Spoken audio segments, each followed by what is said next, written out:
Palermo venne fondata dai Fenici, da questo popolo di origine mediorientale che girava per il Mediterraneo e che si fermò anche a Palermo. Siamo un mosaico, siamo un punto d'incontro di culture, di sensibilità, di lingue diverse, perché chi arriva a Palermo diventa palermitano, sia pure per pochi giorni. E questo fa di Palermo una città dell'accoglienza dove ognuno si sente a casa propria.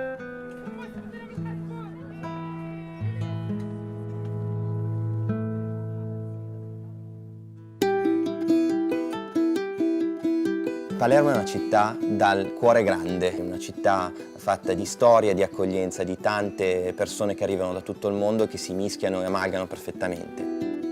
Airbnb è un alleato delle città. Noi lavoriamo con tanti comuni in Italia raccogliendo l'imposta di soggiorno di modo che si possa assicurare il 100% di raccolta delle tasse a beneficio dei comuni. Ed è stato così che abbiamo pensato a un processo nuovo, alla possibilità di collaborare con la città per redistribuire parte dell'imposta di soggiorno al territorio.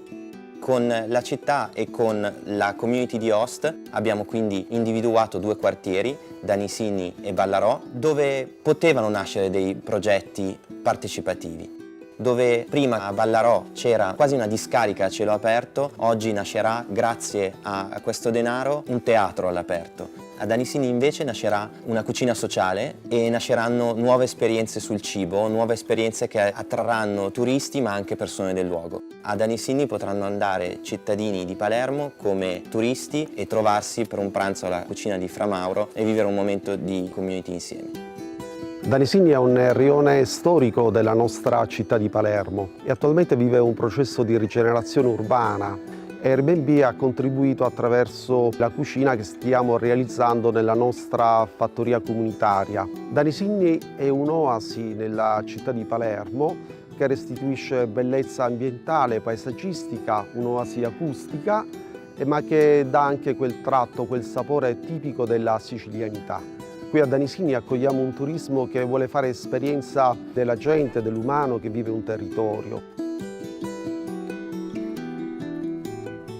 Io trovo straordinario l'impegno di Airbnb per promuovere una cultura dell'accoglienza anche con riflessi economici, anche con conseguenze culturali. Ed Airbnb sta dando un contributo importante perché sta condividendo con l'amministrazione comunale questa azione di promozione del turismo, direi un'espressione banale, dal basso, con la partecipazione dei cittadini che accolgono. Airbnb ha saputo comprendere che l'anima di Palermo è l'anima di una città accogliente, ma ha saputo anche comprendere che Palermo è una città positivamente contaminata. E tutto questo ha comportato un miglioramento complessivo anche della qualità della cittadinanza, nel senso che il cittadino è come se avesse vissuto un percorso educativo di miglioramento anche del proprio stile di vita.